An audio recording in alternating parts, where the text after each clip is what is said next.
Reka ubu naho duha ijambo umushingamateka Rwasagato.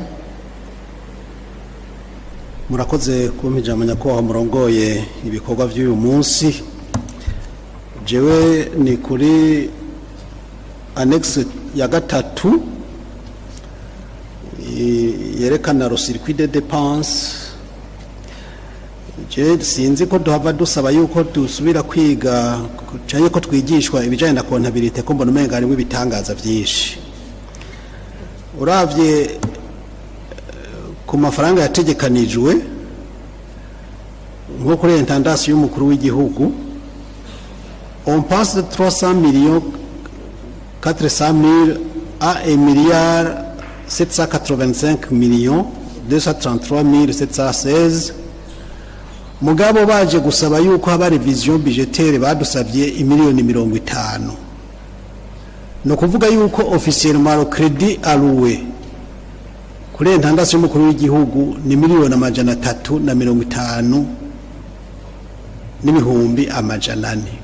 Mugabo hano mu biharuro bakatwereka yuko dekesima ari muri yaridi n'ibihumbi 785 birenga miliyoni, je veux dire.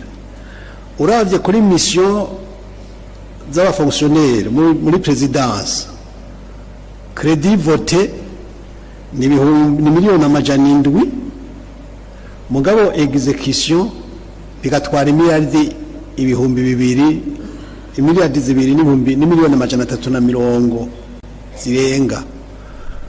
Ku ngendo z'umukuru w'igihugu uko nyene crédit voté 800 millions, mugabo gasanga muri execution no muri yari durenga. None hageze ko musaba revision budgetaire mukadusaba utumiliyoni 50, mugabo hano muri execution mukatwereka dépassement ingana gutyo. Sinzi ejo bundi umushikiranganje wa mbere yambwiye ngo leta ngo irakora ibintu bikazoja kwishura mu nyuma, mugabo ayo mafaranga bayarenga ko urugero rungana gutyo. Twavuga yuko capacité yo kutegekanya ingana gute. Nimba mwo dusaba yuko tubaha un budget de 300 millions pour aller exécuter avec un budget igwijwe incuro zirenga 5 canke 9 y'amafaranga bamuharuye yuko yakenewe.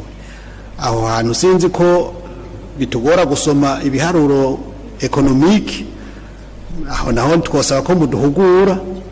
Mugabo nimba taruko nukuri nimwiyumvire umunyagihugu nawe muto muto atanga rya kori, mbega wewe